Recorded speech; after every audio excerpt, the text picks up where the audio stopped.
for Faith book, the book of faith, the Word of God, the Bible. Isang mapagpalang gabi po sa ating lahat. Ako po si Job Edora Jr. from Hillcrest Family Life Baptist Church. Ako po yung na-assign ngayon na magbigay po sa ating FBK Monday. Makikita po ang ating pag-aaralan sa Book of Exodus chapter 20 verse 7. No? Basahin po natin, Thou shalt not take the name of the Lord thy God in vain, for the Lord will not hold him guiltless that taketh his name in vain. Tayo po yung manalangin.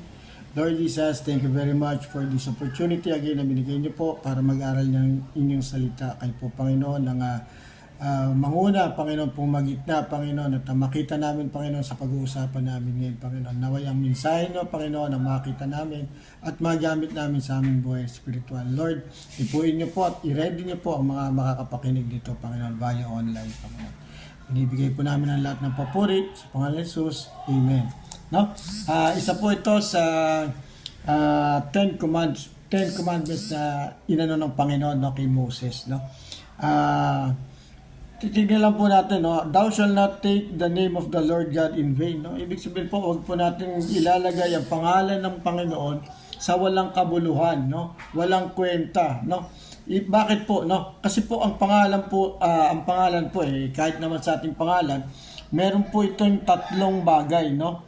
Represents three things sa ating pangalan. Unang-una po ay reputation, no? Ano po yung reputasyon in Tagalog, no? Ito po yung paniniwala at opinion, no? Generally held by someone, no?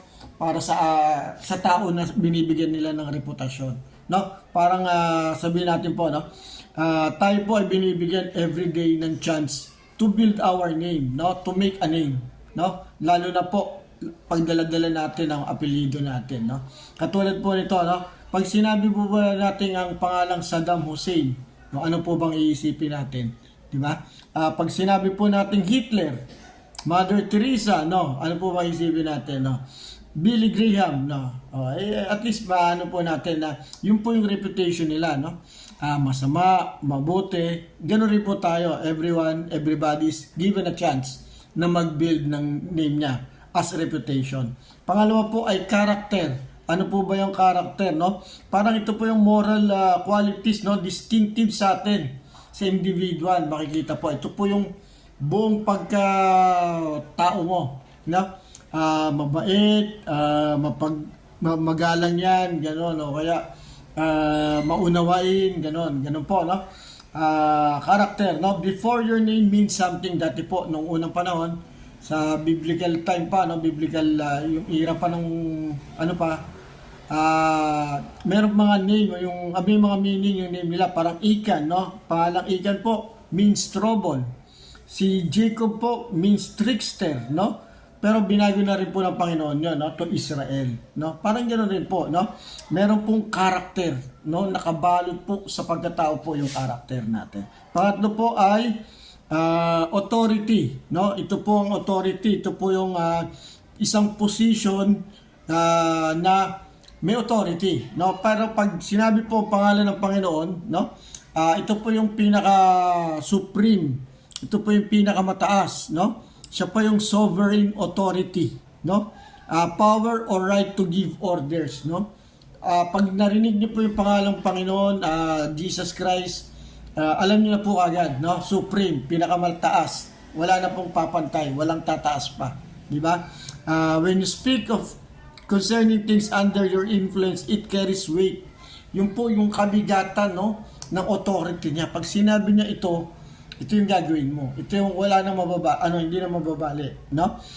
Ganun po, no? Tayo po ay magagamit po natin ang pangalan ng Panginoon sa pwedeng apat na maling pamamaraan. Katulad po, you can use God's name to insult, no? Parang magsuswear ka, no? Sa pangalan ng Panginoon, ito ang pangako ko, ito yung gagawin ko, pero hindi mo ginagawa. Insult po yun, no? Bad mouthing, God damn it, ganun po, no? Ano pa? Marami pa, no? Yun po, you can use the name of God to insult, no? Insulting. Number 2 po, letter B, you can use God's name to indulge, no? Para ma-spoil lang po yung gusto mo, no?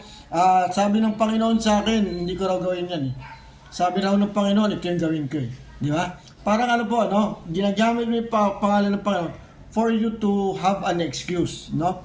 Number 3 po, you can use God's name to intimidate, no? Sige, susumbong kita sa Panginoon, di ba? Sige, magagalit ang Panginoon sa iyo pag ginawa mo yan, no? Minsan po, no, ginagamit natin sa maling pamamaraan, no? Pananakot na po para ma-intimidate na siya, no? Pero meron naman pong pamamaraan na pwede mo magamit yun in the right way, no? No, hindi po yung walang kabuluhan. Pang-apat po ay you can use God's name to impress, no? Ano po ba yung impress, no? Sabihin na hallelujah, praise be to God. Hindi ka naman talaga nag-ano, no? Naniniwala o kaya nananampalataya sa Panginoon. You're just using it. Marami pong pamamaraan na ginagawa natin minsan, hindi natin alam, nagagamit na natin ang pangalan ng Panginoon sa walang kabuluhan. Dapat aware po tayo dyan kasi nagkakasala po tayo. No? Salamat po sa gabing ito. Pagpalain po tayo lahat.